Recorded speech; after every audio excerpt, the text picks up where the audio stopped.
Welcome. My name is Thomas Steininger. I have with me Jonathan Pageau from Canada. Jonathan, I came across you and your work a year ago.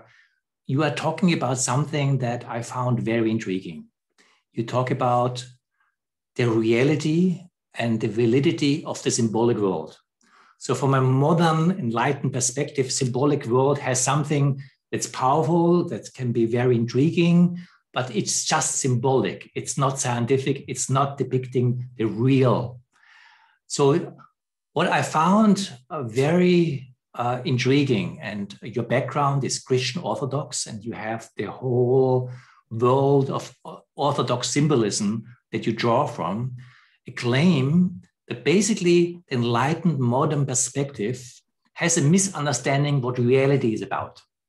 And that there's a different way to think and relate to reality that is deeply symbolic and is not less real, but even more real than what we usually call the scientific reality that we live in our modern enlightened days, so to say. How so? How can be something that's just symbolic be more real than something that is basically measurable, that you can verify?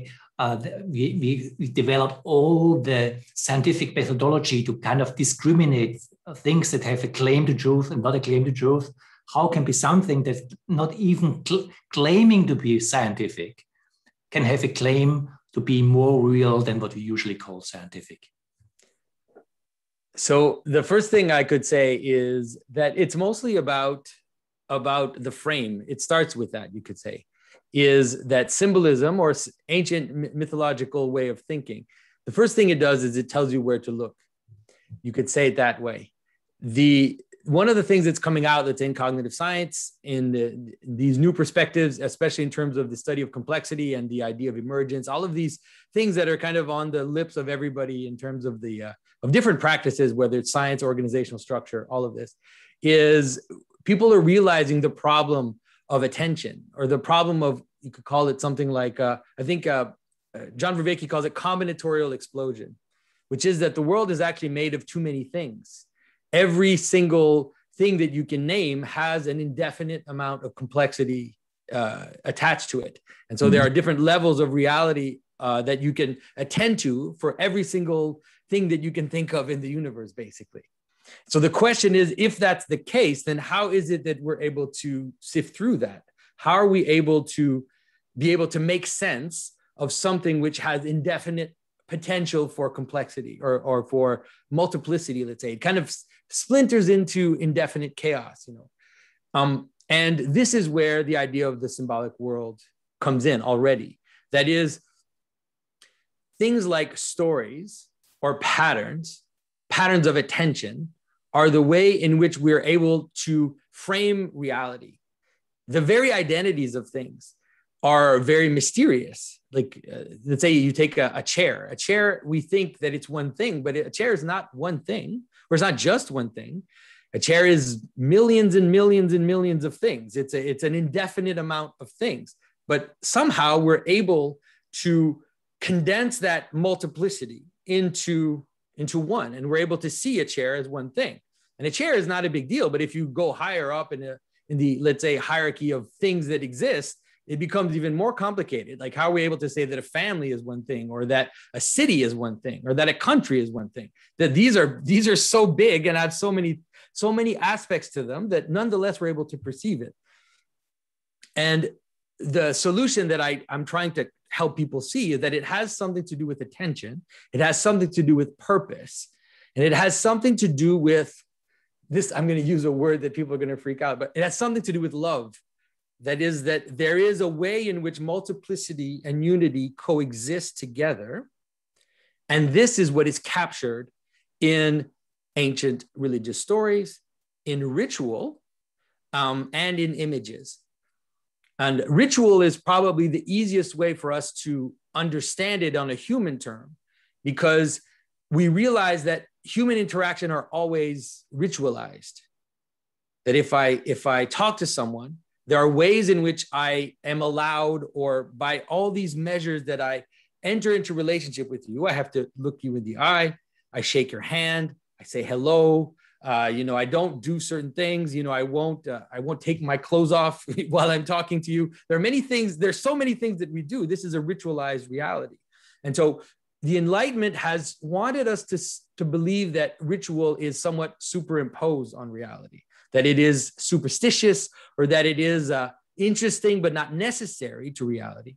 But as we deal with this problem of combinatorial explosion, we realize that no, in fact, the world has to be ritualized in terms of human interaction, or it has to be organized in a hierarchy of purpose when it comes to any object that you perceive in the world at all. Anything that you perceive has to be organized in this hierarchy of purpose, or else you won't attend to it. And the same with stories. So in order for you, because if I tell you something that happened to me, there are a billion things that happen simultaneously at the same time, but for some reason, I am not telling you about those things. I am attending to certain things, and I'm attaching facts together in a sequence, and that sequence will have to have a form. And that form is the same form as the story in Genesis or the myth of Hercules, or all of these stories, in order for us to be able to attend to, have to have a pattern. So when I talk about the symbolic world, it's to be able to see the pattern by which multiplicity joins together in unity, that it's not arbitrary, that there really is a way in which that happens. And you can describe it, you can talk about it, and you can give examples of it. I think many people will agree with that. And obviously, we live in rituals. As you just said, when we meet each other, we have rituals, how we greet each other and what we do and what we don't. Different cultures do different things, but in a culture, they are agreed on rituals. And there are stories that we tell about ours. Even our modern scientific paradigm is a story about progress and rationality. So in that sense, even that is a story. But at the same time, we usually make the distinction between myth and rationality and say, in previous times, we have organized our social context via myths. We have created big stories, and in the stories, maybe the biblical stories, maybe other stories, maybe the old Homerian stories, they're organized our understanding who we are. But now we came to a different level where we started to organize our life, our social life, our stories around the insights of rational findings that is provided by science. So in that, the claim for stories is intact, but basically it's secondary to the findings of science. But if I understand you right, you think this is a misunderstanding of what the power of the symbol and the power of the mythological world is about. First, is that true? Yeah. And so you could say, let's say we take it at a level of a society. Mm-hmm. Now, we're actually, let's say in America, we see it very, very, it's becoming clearer and clearer, which is that there's a difference between a group that is bound together and a group that is uniformly spread on a surface without connection with each other. Mm-hmm. And so the idea of a community is different from a crowd, let's say, or from a random accumulation of people. The community can do things together. They recognize each other as being together. The crowd, it's all strangers. They're surrounded by strangers. They don't have a common purpose. They don't have a common goal. They're just there in the space, each person doing their own thing. Now, this ends up being the difference between people who are attached to a common image, a common story, a common purpose, and people who are not. And so as we have fragmented the stories, that we've said, we don't need these stories anymore. All we need is reason and science and all of that. What we have watched is we have watched society fragment, and we have watched the stories devolve into multiple stories to a point where now every individual is somehow has their own tyrannical story that they try to impose on others. And we don't know how to deal with this. The suburbs in America are the best example of this, because in the suburbs in America, people do not know their neighbors. And I'm not joking. They know maybe their first neighbor, but not their second neighbor and not their third neighbor. And they don't know anybody else on the street.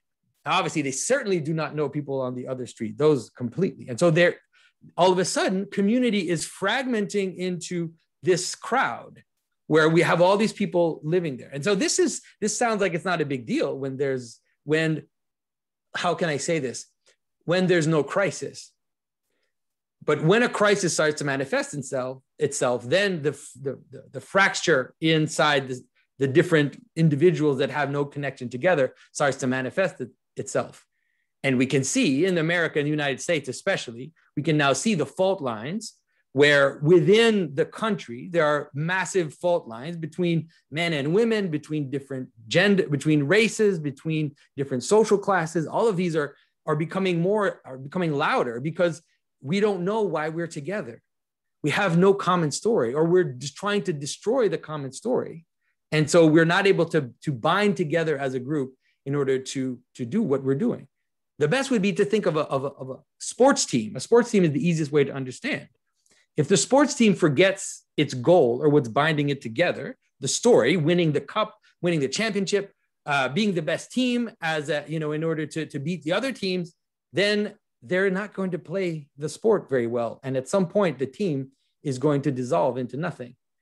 And this is the point where we are. We kind of realize that this is going on, but we don't know what to do. But at least recognizing the problem, which is that a story is what binds multiplicity together. Identity, purpose. These are the things that bind you together. A company, we would never think that a company is only based on rational means. That would be insane. A company has to do something. Like you have to make a certain thing. You have to be able to point all your employees and say, we are making toasters. We're going to make the best toasters. And now that we have this common goal, then we can apply reason at the different level to be able to identify what it is we need to do to reach the common goal. But reason and science can't tell you what you're going to do. They can't tell you what you need to attend to, what's important. Because you can make toasters, or you can make nuclear weapons, or you can make biological weapons to kill everybody using science and reason. Science and reason will give you the means to do anything you want, whether it's torture the most amount of people or help the most amount of people have better shoes or whatever it is that you're aiming at. But the aim, it comes from somewhere else. It comes from a story world. You said something very crucial right now. You said reason and science cannot tell us what to do. Why? And if that's the case, what can tell us what to do?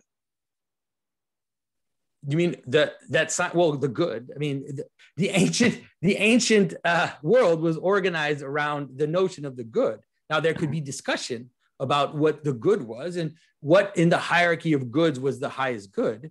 But there was at least a sense that we not only need to identify the good, but we have to ultimately worship the good. We have to celebrate it. We have to stand together facing the good. That's what a church service does.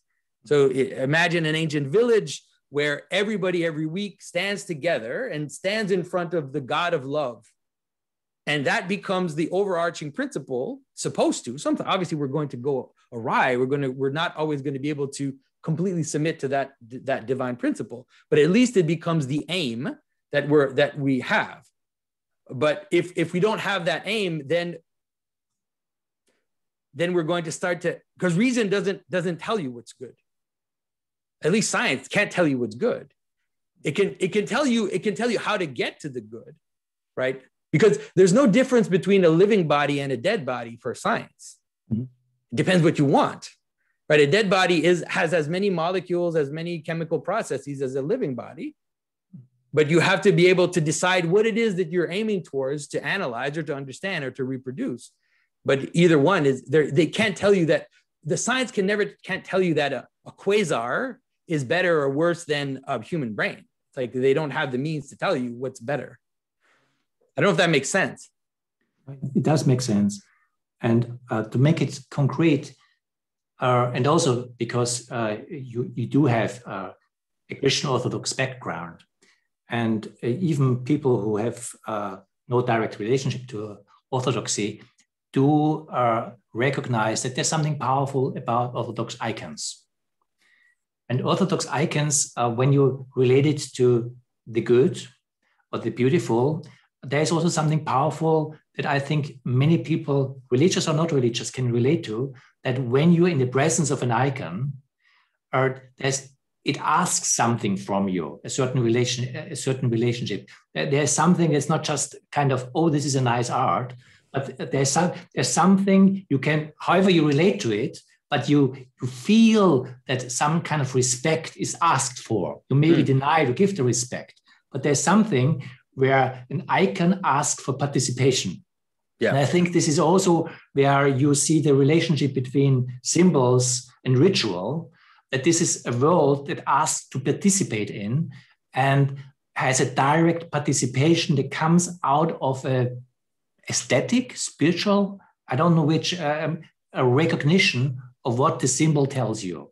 Yeah. Well, it's something about how you bind imagery together, that it has an objective quality, objective in the sense that it's not based on your whims, like you said. That is, that the fact that that icons are represent a saint, let's say, very calmly, kind of, let's say, mostly looking straight. We tend to recognize people in their face. And so icons will tend to show people's face. And so that's where you kind of see a person. And so this idea is that you encounter a person in an icon almost more than you do in everyday life, where we're busy, where we're distracted. You stand now in front of a person and you have this encounter. And there's something, so the language, let's say the language that has been used to build up iconography is a language which is based on the same thing which makes us shake people's hands or look them in the eyes or, not do something distracting while you're discussing with them. It's just that we've condensed that participation in a person. We've condensed that into an image, which brings all the elements almost like purely together, let's say. And so it's the difference, let's say, it's the same type of symbolism which will differentiate, let's say, a formal dinner from like going to the movies, where the type of interaction you have will be ritually condensed into a certain form. So these things are objective. They have variability. That is, obviously, different cultures will have slightly different ways of manifesting, but the variability, just like biological, let's say like there's a variability in how dogs do certain things, but there's still a pattern. And this pattern is a universal pattern. And so everybody in the world would be able to recognize the difference between, let's say, an icon of Christ and a pornographic image.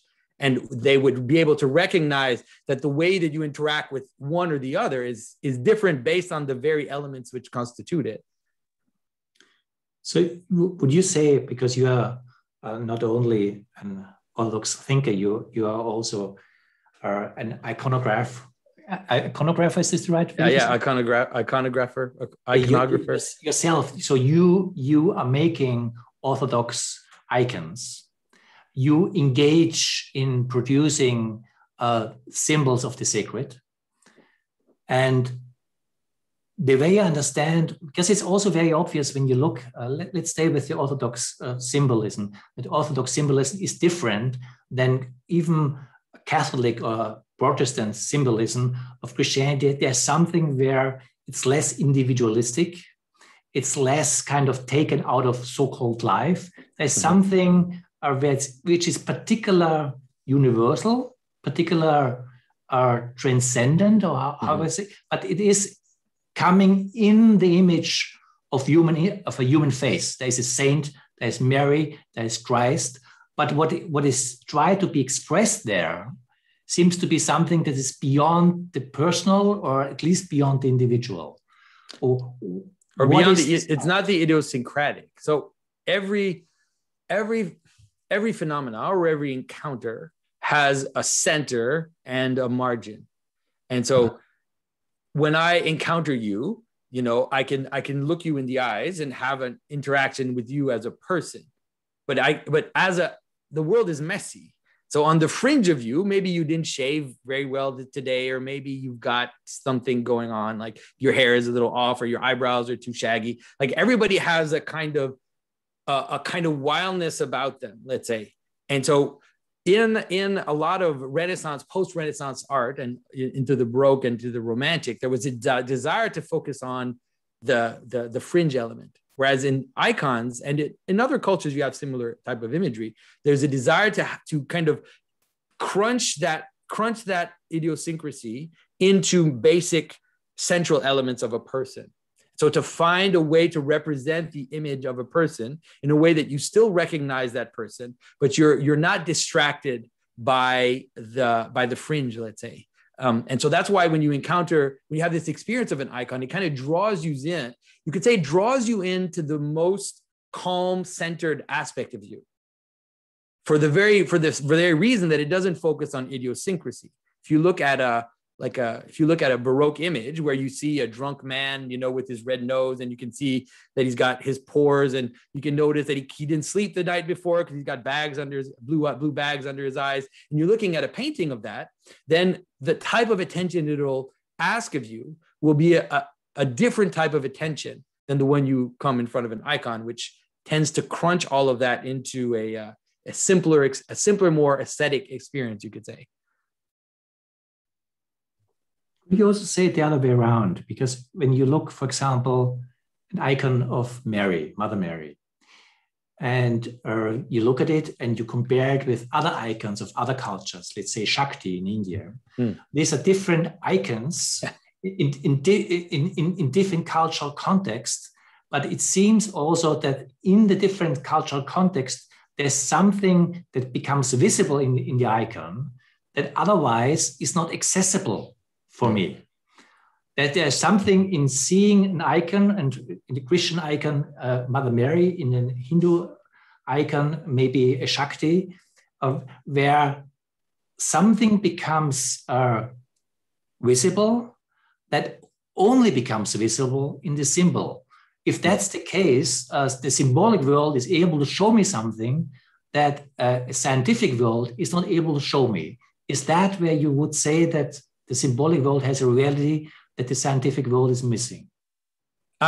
Yes, but it has an analogous aspect in the scientific world. The scientific world is also symbolic in the sense that I'm speaking about it, which is that in a scientific process, you have two parts of the scientific process. You have the theory, and then you have the facts. And the facts have margins, they have idiosyncrasies, they have exceptions. And these things are there in the experimentation. Everybody knows, right? There are things which actually don't totally kind of follow the theory. And if there aren't a lot, then you kind of leave them to the side. But then sometimes there are certain facts that will completely embody the theory in a way that is magical almost.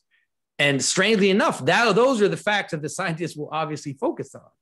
Like if someone writes a paper, he'll write a paper about, and if he gives examples of certain processes, he'll give examples of those where the invisible pattern, which is the theory, and the visible world actually connect.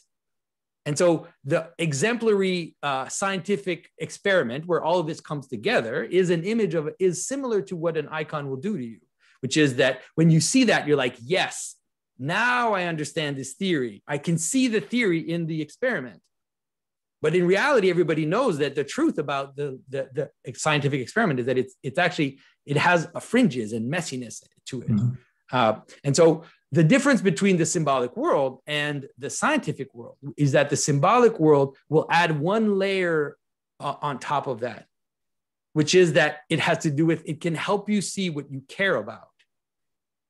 Because you care about an image of a divine feminine woman, because it relates to everything about you. It relates to your wife, to your mother, to your sister, to the image of the city to your home as the bosom, to your city as this space in which you live and find communion. And so to see an image of a woman and that embodies all of that, let's say, principle of femininity into one image, will bring you one level higher than seeing, the synthesis of these two chemicals in a very nice, clean way.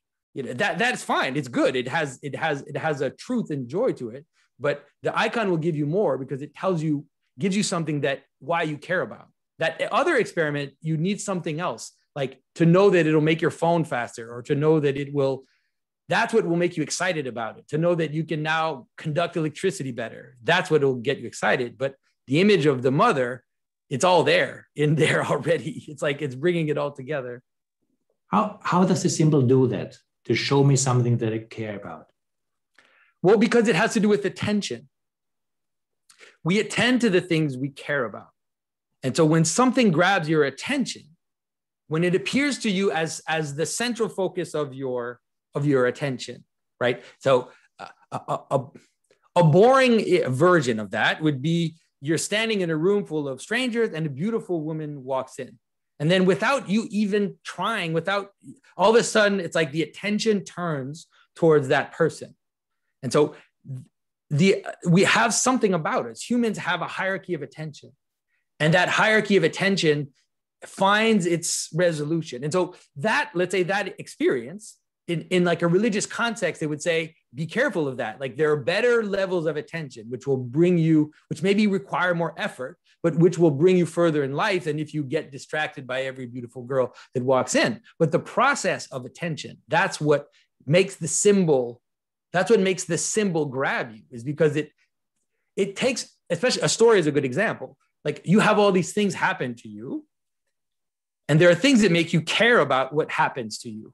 Now, if I can take the things you care about that happen to you, and I can string them together in a way that brings together all the little times that this happened to you that you cared about into one beautifully aesthetic short version of all the things you care about, then I will have your attention in a way that you can't stop. Like you can't stop, because it's like crack for events. It's like giving you this drug that brings you to another level of what you care about, because it condenses it. All these little tidbits that you have during the day. It's like, let's say you watch a romantic story. Like there's no way that let's say you even do have a romantic story with your wife or with your girlfriend or whatever. There's no way that you can condense that into an hour and a half in a way that will give you dopamine kicks the whole time, like just nonstop for an hour and a half. It's a long thing and it has a lot of messiness to it. It's kind of, you can drag it into a story and then you can live in that memory to let's say keep your relationship going. But a movie or a story will just catch you because it takes attention and condenses it into short intervals of time or images. Or I don't know if I hope that makes sense in terms of understanding how symbolism works. It has to do with attention. Interesting. Also listening to your language, the way you talk about center and fringes, how you talk about chaos and order. There's a natural tendency to talk about hierarchy. And hierarchy, in the end, the way I hear you is also that the symbols, they don't stay alone. They are interconnected in a wholeness that creates a universe. And the universe is organized by something that is meaningful. And meaningful and attention, I guess, is something that's at least very related, something that's very meaningful to me in whichever maybe my highest kind of forms of meaning or my lowest forms of meaning, but it's meaningful to me, creates my universe. Yeah. So as I understand you, the symbolic world is in that way organizing or allowing me to relate to the meaningfulness of world as it shows up. And the big traditions are in that way also a way of invitations, how, let's say, wise traditions kind of saw how meaningfulness unfolds in the world and allow me or allow us to participate in that in relationship to the symbol, but also in ritually interacting with the symbolic world as a direct engagement with meaning as it shows up. Is that path that the symbolic world, the symbols, the icons allow me to directly participate in the meaningfulness of world? Exactly. That's exactly what it is. Everything you said is perfect in terms of that, how we have created an idea that there is the world of phenomena, let's say scientific phenomena. And then there's this strange thing about human interaction and human engagement and human psychology, which is somehow separate from all these other things. But when you get to the end of that, and it's interesting because almost when you get to the end of materialism and you want to now try to analyze all the human interactions, the rituals, all of this stuff, you realize that all of these, that's what they are. They're just ways to participate in reality in a manner which will bind us together as people, bind us together in different ways. And so ritual ends up being one of the most, ends up being kind of like one of the most rational way to engage with reality is ritual, because it is the way in which you're able to compress attention and not be dispersed all the time, and to actually find a type of satisfaction in the world because you're able to compress it in ways that you can participate. And so it really goes very low. That is, it's because we don't realize that the way that you drink from a cup is a ritual. It's a ritualized action. Drinking from a cup is a ritualized action. You recognize the purpose of a cup, and you engage with it in an order of using. You can't, if you put the cup upside down and you try to pour water in it, it's not going to work. It has an order of use. And when you do it properly, then you get the most joy and participation in the cup. Well, it's the same between people, and it's the same between events. Events also have that sense. They have, when they enter into a certain order, then we find the most satisfaction in participating in them. So how do you interpret the emergence of the modern world and the postmodern world with its kind of shying away or running away of this kind of meaningful centeredness that the traditions provide us? Why? What happened? Why do we do that? Obviously, it's happening, and obviously, it's definitely happening. Yeah. I mean, it has to do with death. So one of the things about this pattern is that it does move from the center to the periphery. The meta pattern, sometimes you could say, the meta pattern in the sense of how the pattern breaks down is also part of the story. And so the modernity and enlightenment and the modern world is a moving out into the forgetfulness, like moving out into forgetfulness, moving out into the edge, moving out into a world where you have one of the aspects also of the going down the mountain or going away from the center is an increase in power. And that makes total sense, because as you move away from an identity and you gather things from the outside, you increase your power. You could say that a good example, a very simple example would be that, let's say you have a group like an army, and you say, oh, we have this goal, we have this purpose, we're going to take over this land, but you don't have enough people. So you start to gather people from the outside, you order mercenaries, you start to move towards power. You start to move away from the common thing that brings you together. At some point, if you go too far in that, at some point, it's gonna break down. You're gonna gather so much power, but that power will forget the purpose, and you're going to start to break down. And science does the same thing. It's like, as we move away from the purposes of humanity, we start to gather facts and powers, and we can do this, we can do that, we can do this. But the more we do, the less we ask ourselves whether we should, and the less we know why we should or shouldn't. We don't even know by what means to decide what we should do. And so as we move in that direction, we're moving towards a kind of collapse. Now, it doesn't mean that the collapse will be total. It doesn't mean that it will.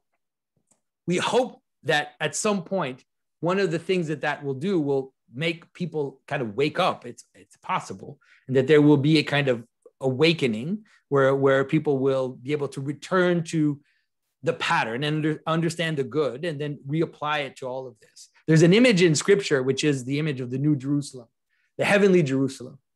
And the idea of the heavenly Jerusalem is the notion that all of our human endeavors, which at the outset in the story were actually negative, civilization in scripture and weapon making, all of this is seen as negative. It has something to do with violence, inclusion, exclusion. You make a city, you exclude people, you include people.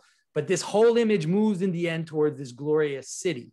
So there's a hope that in the end, all of this forgetting will lead to a remembering. And hopefully all of this science won't lead just to let's say, to cyborgs and, the kind of transhumanist fantasy that people have that is kind of this robot world, but rather will lead to a remembering.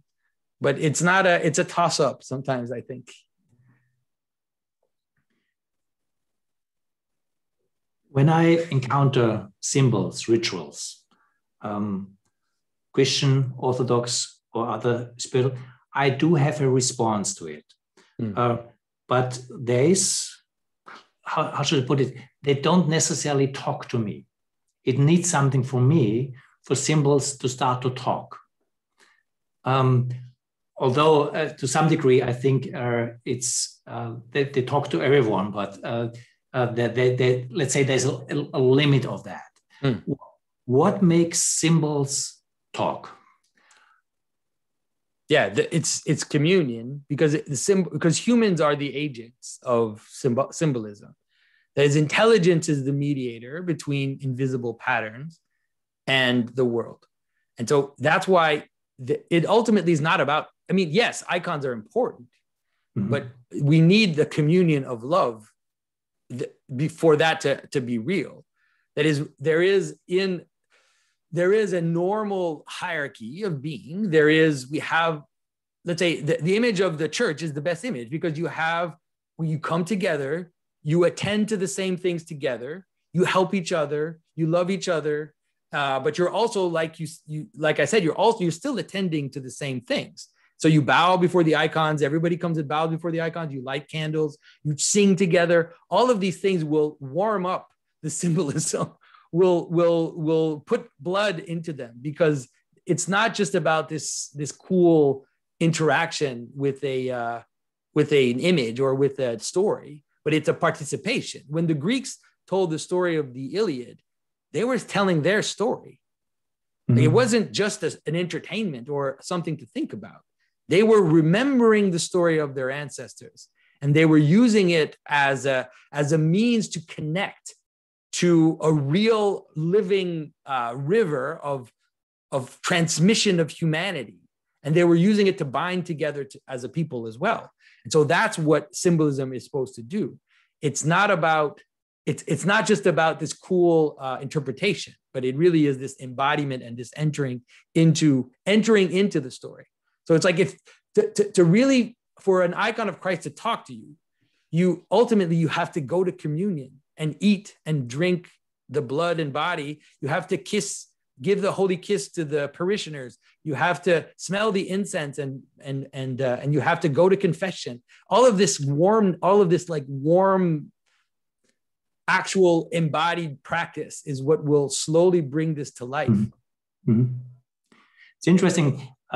When you were talking about communion, you went also in the communion of the people participating in the ritual. But the way I hear you, it's also the communion with the symbol itself, or at least what the symbol stands for. And what comes to my mind is something, again, that John Maveka is talking about. It's participatory knowing. And how our kind of knowing, which you relate to interpreting what it is a certain kind of knowing that's different than participating in the reality that something is emanating. And when you talk about, from a Christian perspective, to participate in the communion and the Eucharisty, this, at least when you do it for real, you are participating with a mystery that has the power to transform you, because you do something where you go beyond your self-sense in a way, and you participate something that stands in the symbolic world already as a mystery. So you maybe just as a form of practice in going to church, but you do it as a ritual in also anticipation that there's something that is more than just a nice story, but it's a reality that you can live in. So the symbolic world also says there's something, there's a world that we can live in. The symbolic world is opening to us. And there is maybe where also the symbolic and the ritual come together. Yes, of course. Yeah, because when I use the word symbol, I really use it in its etymological sense, which is the word symbol means things that are put together, things that come together. And so kind of like we say the symbol of the apostles, which is you take all these different teachings and you gather them together into unity. So when I talk about communion, going to the cup and taking the blood and body, you cannot separate that from also the care and forgiveness that we give each other as Christians. Those two things are completely connected. You actually are not supposed to go to the communion cup if you have not forgiven your brother. So all of this so the ritual brings together a more ethical practice, a more communal, like a community practice. All of this comes together into the ritual. And so it's not just the ritual, it's like this entire web of things that are being bound together and dancing together towards the good. And at the same time, moving towards the good, but like I said, binding multiplicity into one.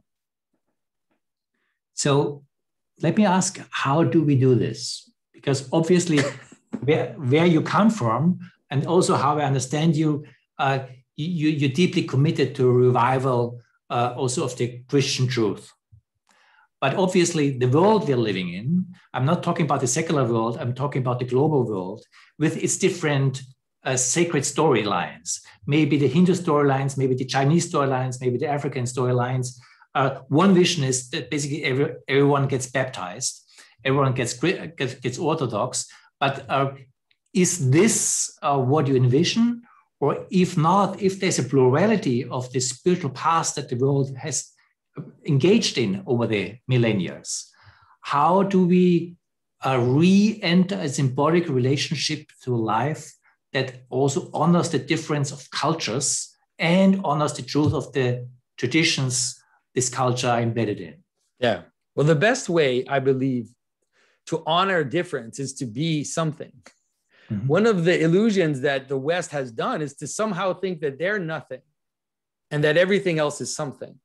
And so it has caused two opposite reactions. One is to act out like as if you're above everything and that all these other cultures, they're fascinating and interesting.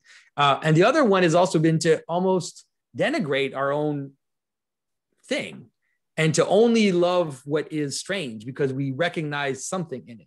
But I think the first step is just to just be something and not to think that we're above and not to think that we're just scholars sitting above all phenomena and analyzing it, but enter into our own story. That I think will at least create enough. And if you do it properly, like for example, if you look at the actual teachings of Christ and the way that they should be embodied in the best way, then I think that that's the best place to stand in facing all the other cultures, all the other traditions, all the other identities, because Christ told us to love the stranger, to care for the stranger without necessarily giving in to the stranger, but rather to encounter others as the littlest of these, as the image of God in persons. And so to me, the best way to do it, no matter what, is to embody the Christian life as much as possible, first of all, in your own self, and then hopefully being an agent of transformation in your little church or your little community to make that as real as possible. And I know that people might, when I say it that way, they might think, oh no, he's just being nostalgic or just being, but I thought about this for a long time. I don't see another solution for the West, at least for Europe, because for Europe, people of Christian descent, because the only thing else they can do is to take up another tradition or to be nothing or to be a kind of mush, like the new age mush, where we just kind of pick and choose all these different things and we participate in the fragmentation of the world. No, I really understand what you're saying, and it makes a lot of sense. Just the fact you have to stand somewhere in order to build relationship. You cannot stand nowhere in order. If you want to have an authentic relationship, you have to come from somewhere to establish this relationship. And postmodernism has actually given us the possibility of doing that. If you take postmodernism seriously, it says that there is no view from nowhere. You have to stand somewhere. And so for some reason, this postmodernism has been a tool to make valid every other narrative except for our narrative. And so I say, let's take postmodernism seriously. I will embody the story in which I am. I will embody it to the best of my possibility, and then engage others in their difference for real. Mm-hmm. But isn't it that the stories, the difference between traditional times and our times, to make it short, is that the stories have to live together. In traditional times, the stories basically had their space to live in, and the other stories were far away. Now our stories are intermingling, and we are deeply interrelated with Buddhist stories, Hindu stories, shamanistic stories, whatever. So that stories affect each other. Yeah. How to deal with that? How to deal with that? Yeah, it's hierarchy. I hate to say it. I think that if you have a proper hierarchy, then there is actually a lot of room to engage with these stories from the outside. If you know what you are, and you know who you are and what you believe, like I am deeply attached to Christ and to the Christian story. And in that attachment to Christ and to the Christian story, I have no problems recognizing a bit of wisdom from a Sufi mystic, or from the Mahayana, or from some other tradition. I have absolutely no problem. But it's all about hierarchy. It's kind of like you have a good family, and then you're able to visit someone else's family and say, wow, this is a nice family, and appreciate the good things. But then you go back home and you live your life. You don't try to get the family you don't try to like import all the family traditions into yours all of a sudden, or you don't confuse your house with the house of the other family. But in your cohesion, you say, I love this about your house. I think it's very well decorated. All these things are great. And I think that this is something that is, once you kind of engage the right mode of being, I don't think that's a problem. I don't think it's difficult to do. At least I don't find it that difficult to do anymore. Jonathan, thank you very much for this conversation. All right, it's my pleasure. Thanks a lot.